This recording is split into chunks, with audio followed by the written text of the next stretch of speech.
Peace be upon you, and Allah's mercy and blessings.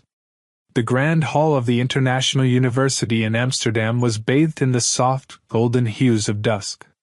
Tall glass windows framed the fading sunlight, casting long, warm shadows over the neatly arranged wooden benches. For most students, the atmosphere was one of anticipation, but nothing unusual, just the annual open debate hosted by the Faculty of Theology and Philosophy. But for Safia, it was far from ordinary.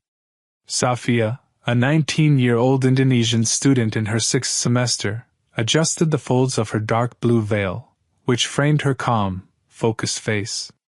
Unlike many who had come merely for academic pursuits, Safia had crossed continents with a deeper mission: to silently introduce the world to the gentle, intellectual, and loving spirit of Islam. Despite her young age, Safia had already made a name for herself on campus. Her ability to explain complex Islamic concepts in a firm yet respectful manner often left professors and visiting scholars in awe. She never sought arguments. Instead, she brought clarity and grace to conversations often riddled with misunderstanding and prejudice. Today, however, the stakes were higher. This debate was not like the others she had participated in. Today's guest was Reverend Leonardus van Dijk, a figure whose name carried weight across Europe. At 59 years old, Leonardus was a senior theologian, author of numerous books, and a regular face on European television shows where he often voiced harsh criticisms of Islam. To many, he was a fearless advocate of secular humanism. To others, a man deeply entrenched in prejudice. Students and faculty alike had filled the hall beyond its capacity. Even external observers from neighboring cities had arrived to witness the clash between a famous critic of Islam and the young Muslim woman known for her extraordinary composure. Safia sat quietly, her notes neatly arranged in front of her, her fingers lightly resting on them. She had prepared diligently, but she knew that no amount of preparation could entirely predict how the debate would unfold. This was more than a debate. It was a test. The moderator, a neutral professor from the philosophy department, called the hall to attention. As polite applause filled the room, Reverend Leonardus stepped forward first. His presence was commanding, tall, white-haired, dressed in a somber black suit. His smile was wide but lacked warmth. He launched into his opening statement with theatrical flair, tracing the evolution of religious thought through history. Gradually, his tone sharpened. He began to dissect verses from the Qur'an, presenting them out of context to paint a picture of a faith incompatible with modern humanism. "This book," Leonardus said in his deep, resonant voice, lifting a printed copy of the Qur'an, "speaks of inheritance rights for women as if they were objects. It prescribes punishments that belong to the barbaric past. It demands segregation. In the 21st century, how can we call this a scripture of love and justice?" A few nods from the audience. A few uncomfortable shifting of seats. The tension in the hall thickened. Cameras from the university's live broadcast team panned across the audience, capturing the mixed reactions.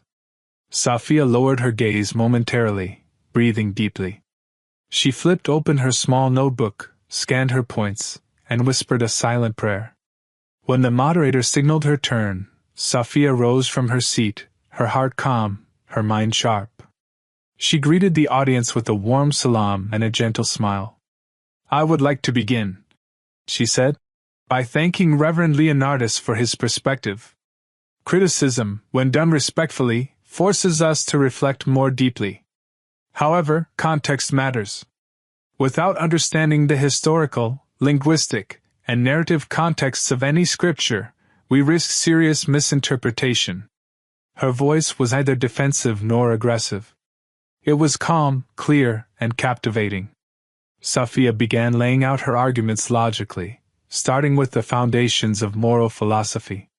She explained how many of the Quranic injunctions criticized today were, in their original historical settings, revolutionary acts of justice, especially for women, orphans, and the oppressed.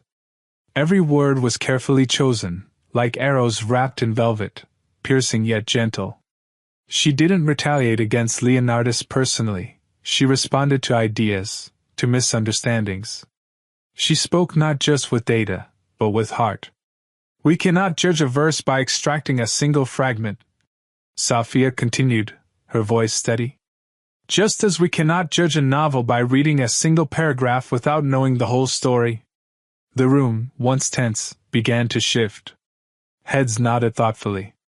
Reporters focused their cameras more frequently on Safia's illuminated face framed against the setting sun. Safia then leaned on a crucial verse that she knew could resonate across faiths.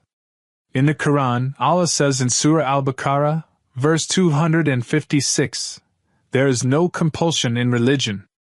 A short sentence. Yet it carried the weight of centuries of misunderstood history. Isn't this, Safia asked gently, the very essence of what modern civilization seeks? Freedom of belief, tolerance, mutual respect? Soft clapping broke out from one corner of the room. The moderator smiled, clearly impressed. Reverend Leonardus shifted in his chair, his jaw tightening. He attempted to interrupt, but the moderator gestured for Safia to continue uninterrupted. Safia detailed how the Quran promotes the pursuit of knowledge, encourages critical thinking, uplifts women, and stresses kindness toward those of other faiths. She cited not emotions but facts, narrating the life of Prophet Muhammad, peace be upon him, and his treatment of all people, Muslims and non-Muslims alike. Then came a question from the audience. A student from Belgium, voice trembling slightly, asked, "If the Quran is so beautiful, why are so many people afraid of it?" The question hung in the air like a heavy mist. Safia smiled gently. Her eyes welled with restrained emotion. Yet her voice remained steady, almost whispering, yet echoing to every corner of the hall. "Because ignorance breeds fear," she answered. "Because too many have not read it themselves. They have not encountered its call to love and truth with an open heart." The room, once skeptical, now seemed to lean in toward her words. The debate was far from over.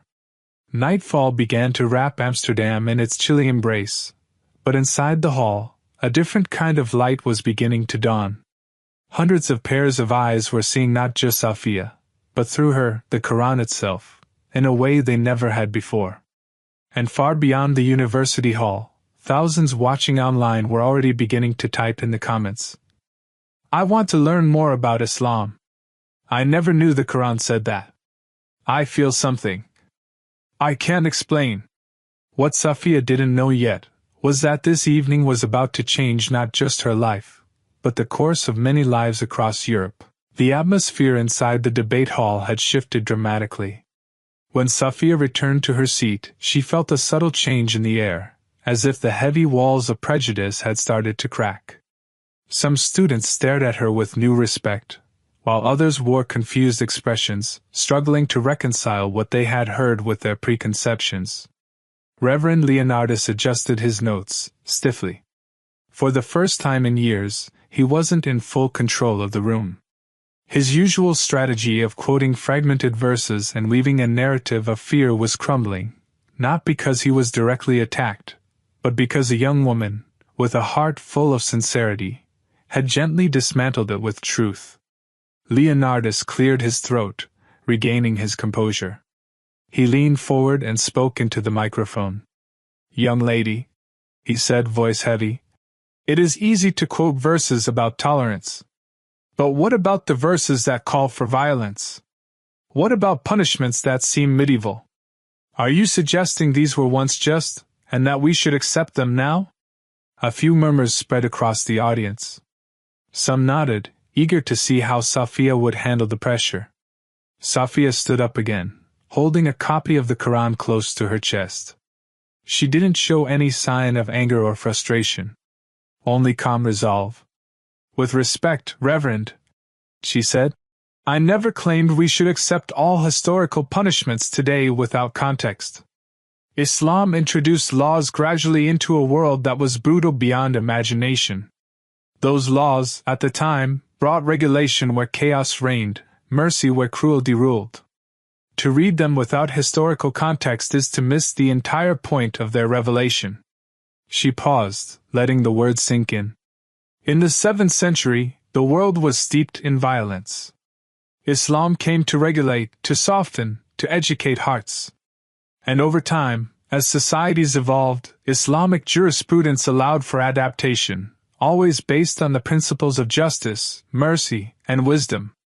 Safiya cited examples from history, how the Prophet Muhammad, peace be upon him, always preferred forgiveness over retribution, how legal punishments were surrounded by strict conditions that made them nearly impossible to apply, and how the early Muslim societies were far more progressive in human rights compared to their contemporaries.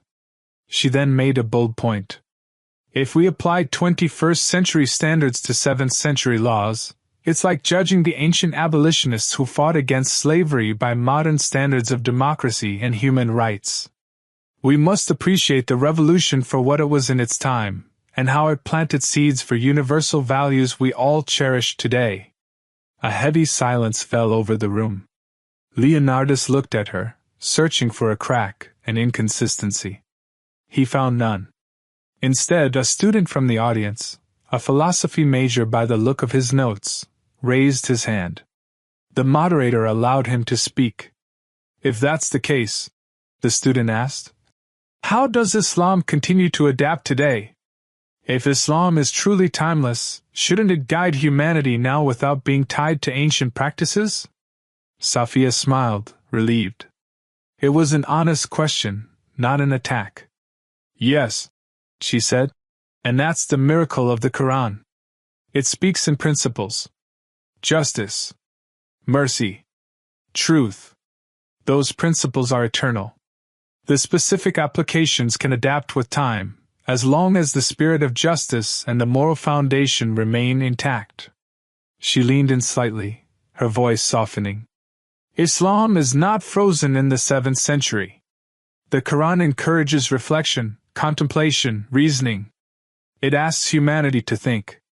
That is why Islamic scholars throughout history have engaged in ijtihad, independent reasoning, to respond to the changing needs of society. Some in the audience nodded thoughtfully.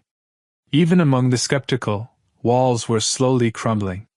Safiya continued by highlighting stories from Islamic history where reason and compassion took precedence over rigid literalism. She spoke about how Prophet Muhammad, peace be upon him, delayed the application of certain penalties to avoid injustice, and how early Muslim societies pioneered education, women's rights, and scientific inquiry while Europe was still struggling in its dark ages. The hall grew warmer, not physically, but emotionally. It was as if a gentle tide had risen, softening hearts one wave at a time.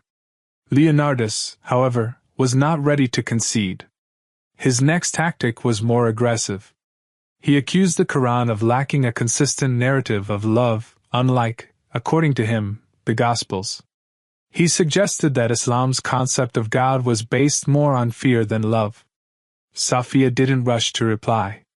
She listened. She allowed his words to fill the room. Then, with measured grace, she responded. In the Quran, she said, Allah introduces himself as Ar-Rahman Ar-Rahim, the most merciful, the most compassionate. Every chapter except one begins with these words. His mercy encompasses all things. His love is not a sentimental love, it is a transformative love, one that holds us accountable, that lifts us higher, not indulges us lower. She paused, then added, her voice trembling slightly with emotion. A love that does not correct injustice is not love. A mercy that tolerates oppression is not mercy. Allah's love is a love that wants the best for His creation, not just in fleeting happiness, but in eternal well-being. Several members of the audience were visibly moved.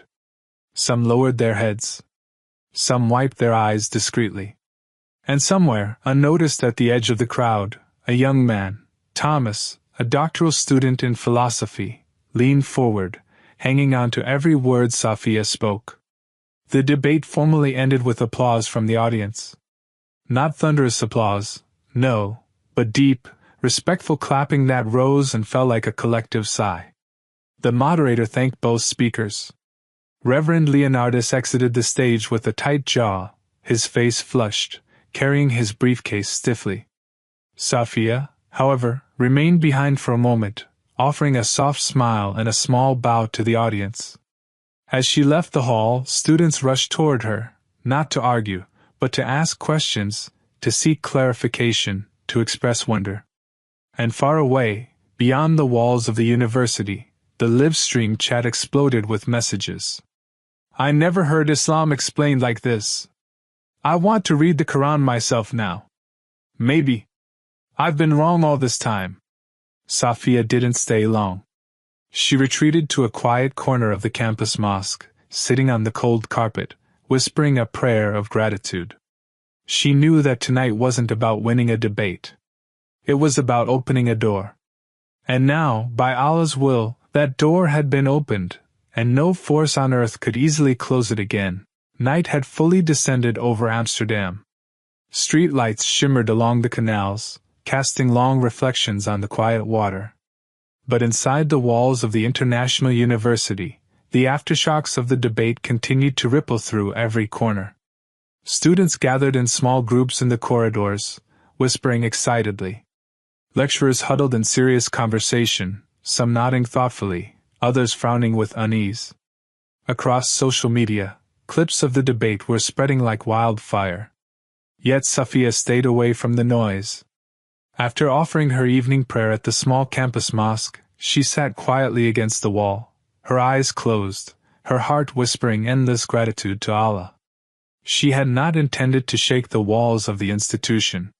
She had only wanted to speak the truth, with respect and love. But the truth, once spoken sincerely, had its own unstoppable power. Far away from her, the comments flooded the university's live stream portal.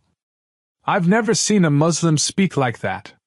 She didn't argue, she explained. And now I want to read the Qur'an. Is it possible that Islam isn't what the media says? I'm crying, and I don't even know why. In the crowded cafe across the university square, students debated passionately. Some defended Leonardus, clinging to their preconceptions. But many others admitted something inside them had shifted. Meanwhile, back in the empty hall, Reverend Leonardus remained seated in a corner, alone. He stared down at his notes, the very notes he had relied upon, the quotes he had carefully selected to win yet another debate. But now, those notes felt hollow. Pieces of paper filled with fragments, but no understanding. Leonardus had spent years mastering the art of theological argument. But today, a young woman, with her soft voice and firm conviction, had pierced through his armor in a way no shouting match ever could. He ran a hand through his white hair, feeling strangely vulnerable. In that moment, for reasons he couldn't fully explain, Leonardus remembered a time long ago, before titles, before television appearances, when he had first entered theological school, burning with a desire for truth. When had that flame turned into something else? He rose quietly and exited the hall, avoiding the curious stares of lingering students. He needed time, space, and perhaps something else he could not yet name. Meanwhile, across the university, Safia was approached by a timid group of students. Among them was Alina, a Hungarian student who had attended the debate only out of curiosity. She clutched her notebook tightly against her chest, her voice shaking slightly as she spoke. Safia, she said, I just wanted to say thank you. I never thought. I always thought the Quran was harsh. But the way you explained it tonight, it sounded so full of mercy. So beautiful. Safia smiled warmly, placing a gentle hand on Alina's arm. Thank you for opening your heart to listen, she replied. Islam is not about winning arguments. It's about touching hearts with truth. Alina blinked back tears and whispered, I want to learn more. I want to understand properly. Where should I start? Safia's heart swelled. She recommended starting with a simple, clear translation of the Quran and to read with an open mind, free from prejudice, seeking only understanding. "Don't rush," she said softly. "Ask Allah, God, to guide you sincerely. That's all He asks of any of us." At that moment, a strange sense of certainty settled over Safiya. She realized this night was only the beginning. However, outside the circle of newly opened hearts, darker currents were swirling. By the next morning, a local online news portal published a sensational headline. "Muslim student shakes senior theologian, a dangerous rise of Islamic influence on campus?" The article painted Safiya not as a respectful debater, but as a subtle infiltrator. Words like manipulation, indoctrination, and threat were thrown around carelessly. Within hours, the story spread to larger news sites, each retelling becoming more twisted. Safiya's friends warned her, as she checked her phone, hateful messages had begun to flood her social media. Anonymous accounts called her a fanatic, a deceiver, a danger to European values. Some messages were far worse, filled with threats and filth. Safiya sat in her small dormitory room, reading the comments in silence. She didn't cry. She didn't reply. She simply closed her eyes and whispered, "O Allah, I only wanted to share your words. Protect me from their hatred and strengthen my heart." On campus, things also changed rapidly. Some students who had previously been friendly now avoided eye contact. A few lecturers who had praised her intellectual ability now treated her with cold formality. The university administration, sensing pressure from external donors and religious groups, began to distance itself publicly from the debate's outcome. Despite it all, Safiya remained composed. She attended her classes, greeted everyone politely, and continued to serve quietly at the Muslim Student Association and the community mosque. But the cold winds of suspicion continued to blow. At a faculty meeting, a senior professor, one who had remained silent during the debate, suggested that the university should reconsider allowing students to present religious perspectives too openly in academic spaces. Safiya raised her hand respectfully. "But isn't the university a place for open inquiry and freedom of thought?" she asked. The professor gave her a thin smile. "Freedom," he said, "has limits when it makes others uncomfortable." The words hit Safiya harder than any online slander. So, she thought sadly, the principles they preached only applied as long as you didn't challenge their assumptions. Still, she bowed her head politely and said no more. She had learned that real change never comes without real cost. Meanwhile, hidden away from the public eye, a movement was quietly growing. Students like Elena, and others who had heard Safiya speak, began forming small discussion groups. They borrowed translations of the Qur'an. They asked questions about Islam not with mockery, but with genuine curiosity. And among them was Thomas, the quiet PhD student with sharp eyes, who had left the debate that night carrying something heavier than notes, a heart burdened by questions he could no longer ignore. The seeds had been planted. Safiya had not come to win debates. She had come to plant seeds. And now, without her even realizing it, they were beginning to grow. 3 days had passed since the debate, but the storm outside, and inside, only grew stronger. Safiya stood by the small window of her dorm room, watching students rush across the chilly campus, scarves wrapped tight against Amsterdam's biting winter wind. The city was slipping into winter's arms, but the real chill Safiya felt didn't come from the weather. It came from something colder, the invisible tension now following her everywhere. She could feel it. The way classmates avoided sitting near her. The way professors, once warm and welcoming, now barely gave a nod. And the news? It just kept pouring in. Every morning new headlines popped up. Islamic triumph or academic manipulation? Campus debate sparks fear of radicalization. Should theology faculties open their doors to extremism? Again and again, Safiya's name was there, wrapped in suspicion. She tried to stay calm on the outside. But inside, it felt like the walls were closing in. Still, she chose silence. Because sometimes patience speaks louder than 1,000 defensive words. But it wasn't just the media breathing down her neck. The pressure came from higher up too. The university's rector started getting formal letters from big religious institutions across the country. Some demanded an apology. Some wanted action taken against her. At first, the university stood by their academic freedom. But when the threats of lost donations and political backing grew louder, they started to crack. Soon after, Safia was called into a meeting with the Dean of Theology and Philosophy. When she walked into the room, she noticed two unfamiliar men in dark suits sitting there too. They introduced themselves as officials from the National Integration Institute, a government body that keeps an eye on religious extremism. Their message couldn't have been clearer. The dean adjusted his glasses, speaking in that careful, polished way officials do. "Safia," he said, "we value your contributions. But with everything happening, we have to keep the campus a neutral space. So for now, all non-academic religious activities are suspended, including your study circles." Safia listened without saying a word. One of the men in suits leaned in. "We've also been told that your discussions are making some students uncomfortable," he said. "It would be better if you focused only on your studies for the time being. No gatherings. No public talks." Safia's chest tightened, but her face stayed calm. "I never forced anyone to come," she said softly. "I only answered when people asked." The dean gave a small, weak smile. "Sometimes, Miss Safia," he said, "just being certain unsettles people." And with that, the meeting ended. Safia walked back across the frosty campus, her steps steady. On the outside, she looked fine.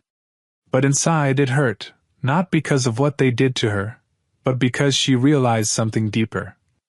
Even sincerity could be seen as a threat, in a world too afraid to let go of its illusions.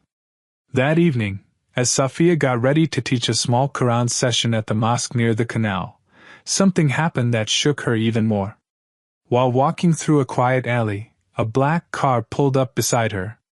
Two men jumped out, pretending to ask for directions. Before she could react, one tried to snatch her bag, while the other grabbed her arm, dragging her toward the dark alley. Safia struggled and cried out. Luckily, a group of Syrian immigrants coming from a nearby store heard her and rushed over, shouting. The attackers panicked and ran off. But Safia fell hard onto the cobbled street, scraping her knees badly. The kind Syrian family helped her up and took her to a small clinic nearby. While a nurse cleaned her wounds, a police officer came to take her statement. "Do you want to press charges?" he asked gently. Safia stared up at the ceiling for a long moment. Then she shook her head. "No," she said quietly. "It won't change anything." Because she knew deep down. This wasn't a robbery. It wasn't random. It was a warning. But Safia refused to live in fear. She realized now, truly. She wasn't just a student anymore. She had become a symbol. And symbols attract both seekers and enemies. Meanwhile, far from campus, tucked away in a quiet rest house at the edge of the city, Reverend Leonardus sat alone, lost deep in thought. Since the debate, he hadn't gone back to public life. He canceled his talks, ignored calls from publishers and his congregation. Day after day, he sat in silence, rereading the Qur'an. This time, not looking for faults, but searching, really searching. And with every verse he read, cracks formed in the heavy walls he had built around his heart for so many years.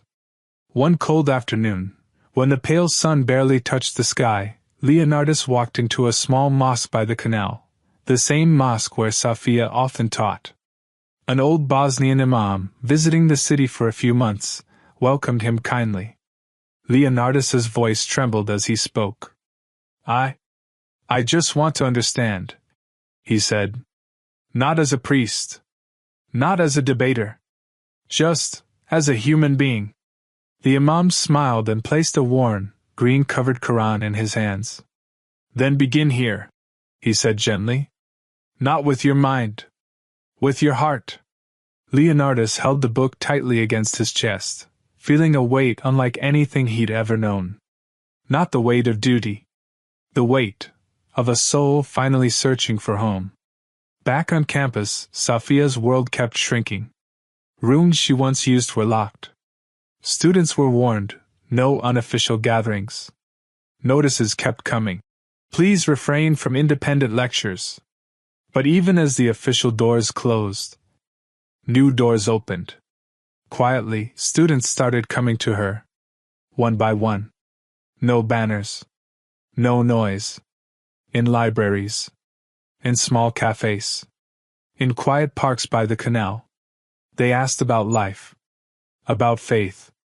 About meaning. And Safia answered, with patience, with gentleness. Planting seeds quietly. No slogans. No pressure. Just truth, whispered into open hearts. One night, after a quiet gathering in a hidden basement room, Thomas, one of the students, came up to her. He looked serious. I don't know if I'm ready to convert, he said. But after hearing you, after reading just a little of the Qur'an, I'll never see the world the same way again.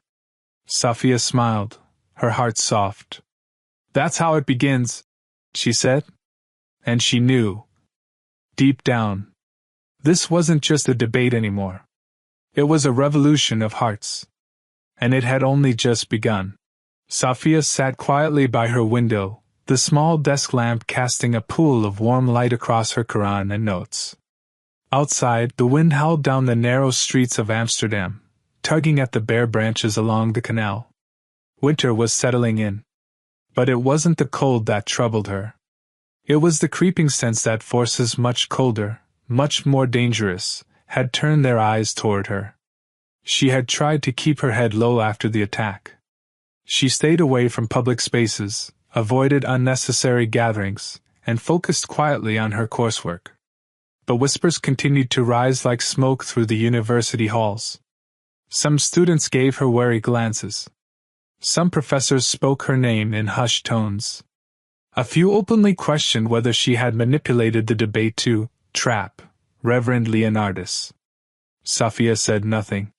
She knew their fear wasn't really about her. It was about what her words had awakened in others.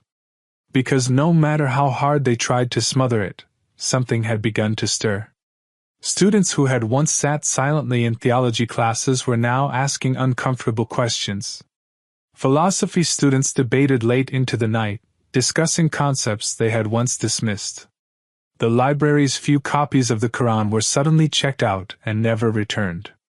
It wasn't a revolution of protests. It wasn't a revolution of banners. It was a revolution of thought. And it terrified those who had built their lives atop unquestioned assumptions. Then came the official blow. One cold morning, Safia received an email from the university rector's office. A formal suspension. In the interest of maintaining academic neutrality and protecting the campus environment from ideological disruption, your participation in any public or unofficial activities is hereby suspended pending further review. Safia read the words slowly, carefully. Each sentence felt heavier than the last.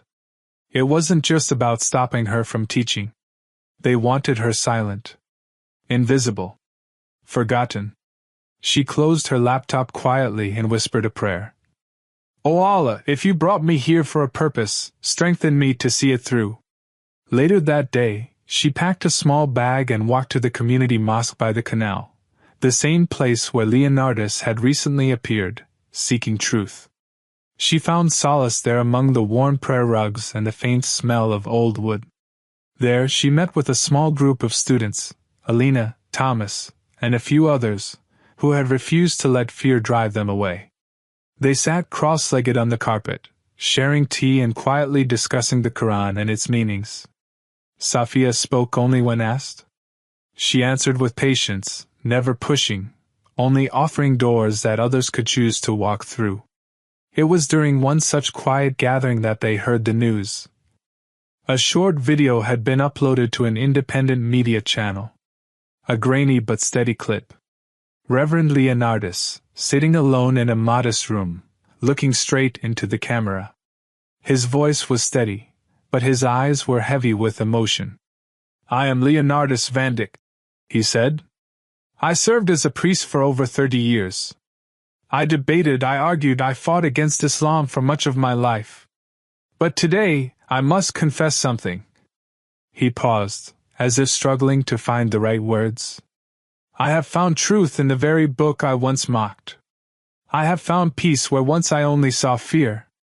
Today, I declare that I have accepted Islam, not because I lost an argument, but because I lost my arrogance.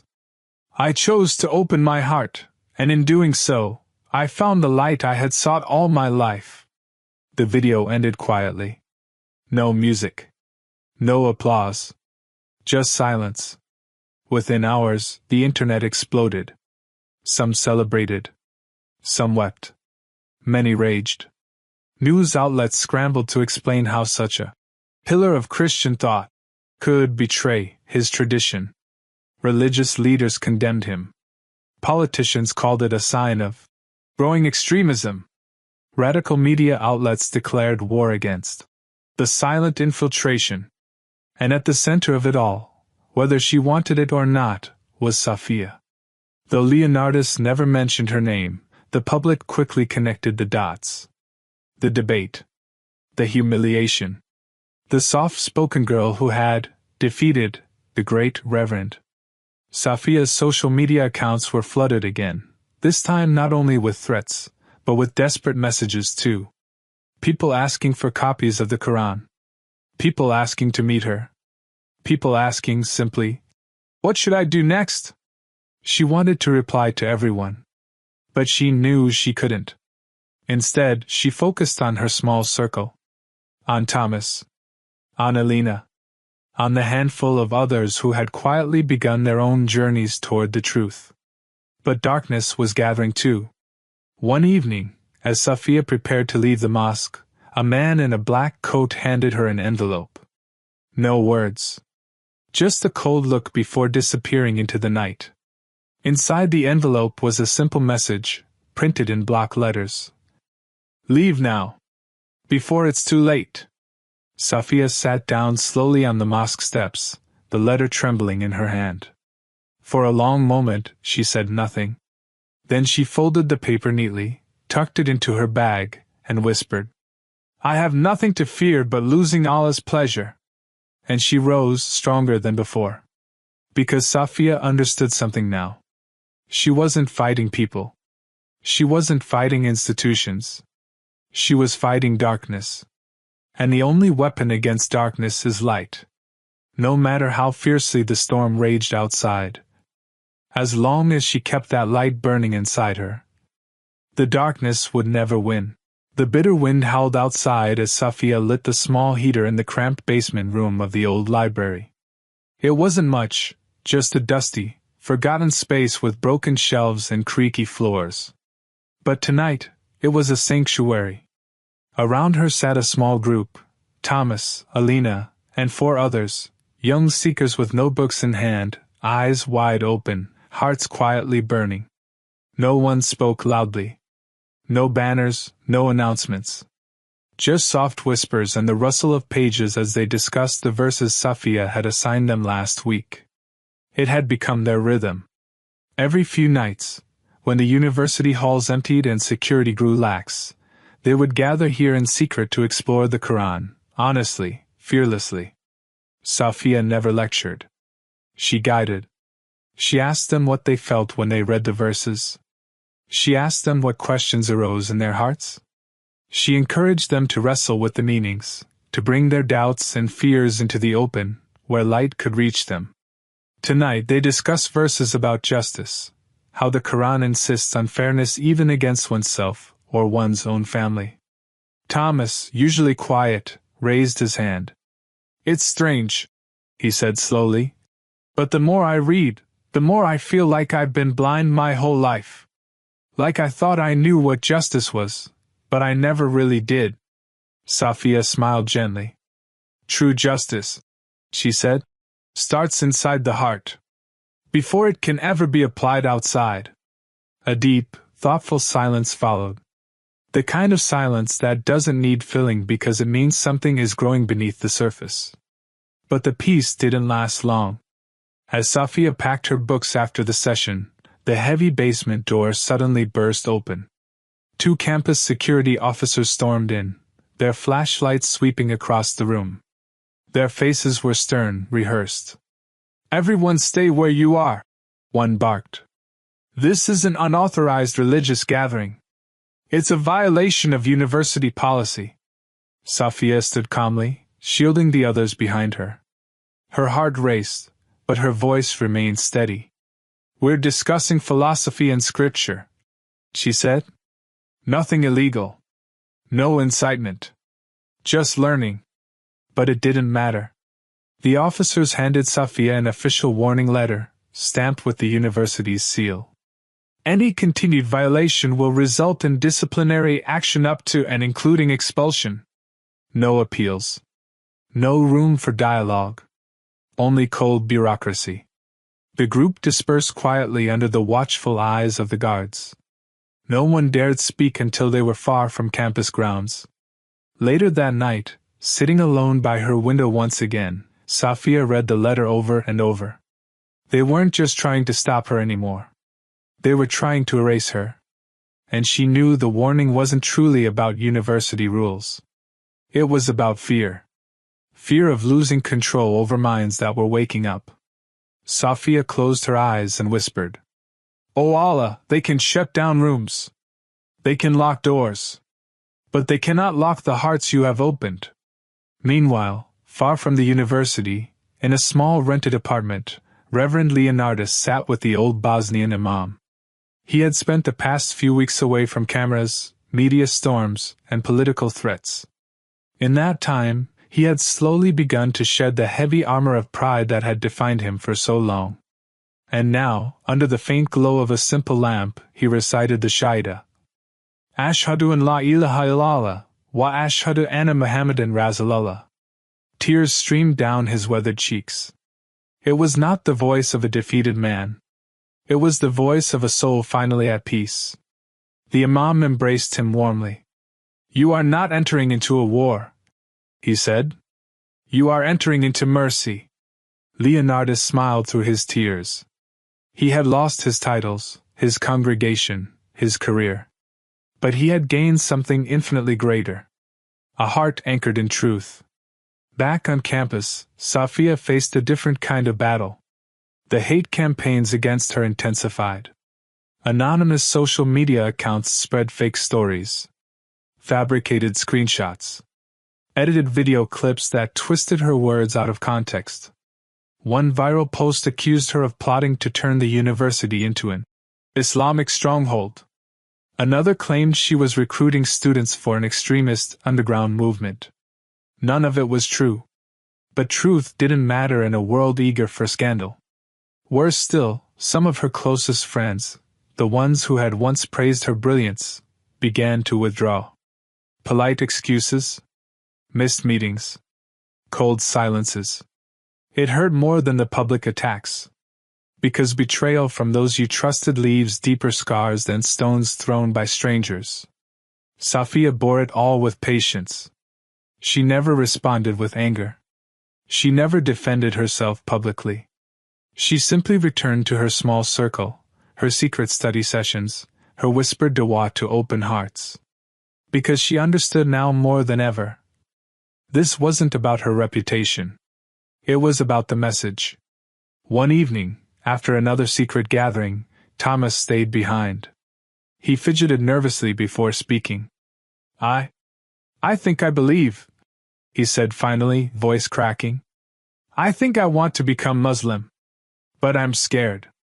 Scared of losing everything I know." Safia placed a comforting hand on his shoulder. "You're not losing," she said softly. "You're being given something that the world cannot take away." Tears welled up in Thomas's eyes. "But what if my family hates me? What if my friends abandon me?" Safia's own heart ached at the familiar pain in his voice. She remembered the loneliness, the fear, the cold shoulders. "You will grieve," she said honestly. You will hurt. But you will never be alone. Because when you seek Allah sincerely, He walks with you every step of the way. Thomas bowed his head, weeping quietly. And in that small, dusty room, beneath the weight of the night, another heart quietly surrendered to the light. Outside, the city of Amsterdam slept beneath a blanket of frost. Inside, hidden from the cameras, the professors, the politicians, faith continued to grow, like seeds sown in secret, waiting for their season to bloom. Safia knew harder trials lay ahead. More storms. More losses. But as she wrapped her scarf tightly around her and stepped out into the freezing night, she smiled to herself. Because she also knew. No force on earth could stop a seed whose time had come. Winter had fully settled over Amsterdam, wrapping the city in a silent, heavy blanket. But inside Safia's heart, something warmer, brighter, and far stronger burned. Despite the threats, despite the slander, despite the cold shoulders and locked doors, she continued. Not because she didn't feel fear, but because the truth was bigger than fear. Across the country, the shockwaves of Reverend Leonardus's conversion still reverberated. Media outlets twisted themselves into knots, trying to explain how a senior theologian had fallen prey to a 19-year-old Muslim student. Accusations flooded the air. Anonymous reports linked Safia to imaginary extremist cells. Talk shows debated her existence as if she were some dangerous anomaly. Yet Safia remained silent. Silent, but firm. Silent, but unshaken. Because she knew, this wasn't about her. It was about the light of Allah piercing through walls built by centuries of arrogance and fear. Leonardus had disappeared from the public eye after his Shahida. He spent his days quietly, learning the basic practices of Islam, reconnecting with the Qur'an not as a critic, but as a humble seeker. Safia heard about him from the small mosque community. How he smiled more now, how he served tea after prayers, how he washed the mosque floors in silence, feeling honored to clean the house of Allah. He had lost everything the world had given him.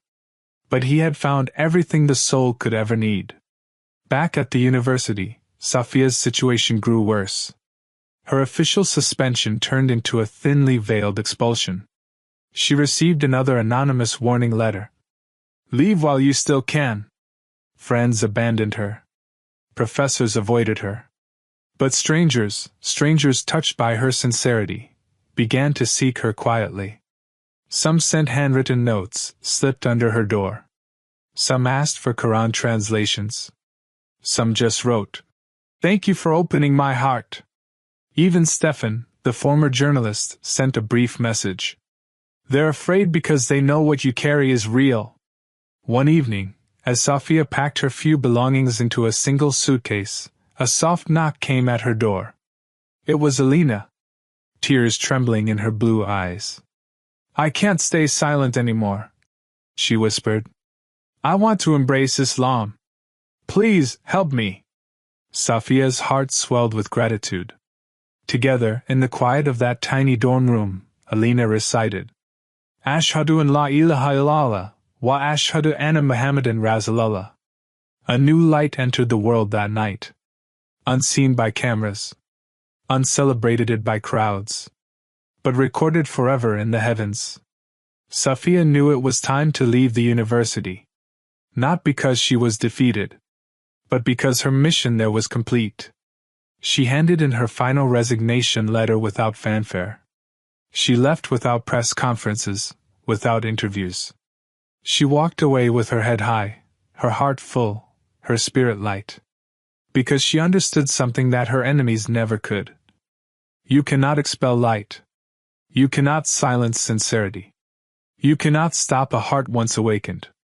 Months later, far from Amsterdam's political storms, Safia quietly taught refugee children in a humble community center. No university titles. No academic prestige. Only Quran lessons delivered with love, patience, and hope. And from her small circle, ripples spread outward, students who once doubted now guiding others, hearts once closed now wide open, wounded souls finding peace in the words of their Creator. One spring afternoon, Leonardus, now known as Abdullah, visited Safia. He brought her a small, worn Qur'an wrapped in green cloth. "My father secretly read this," he said, voice thick with emotion. "He was too afraid to follow the truth. Maybe I completed his journey." Safia smiled, tears glistening in her eyes. "Maybe you've started the journey for many others," she replied.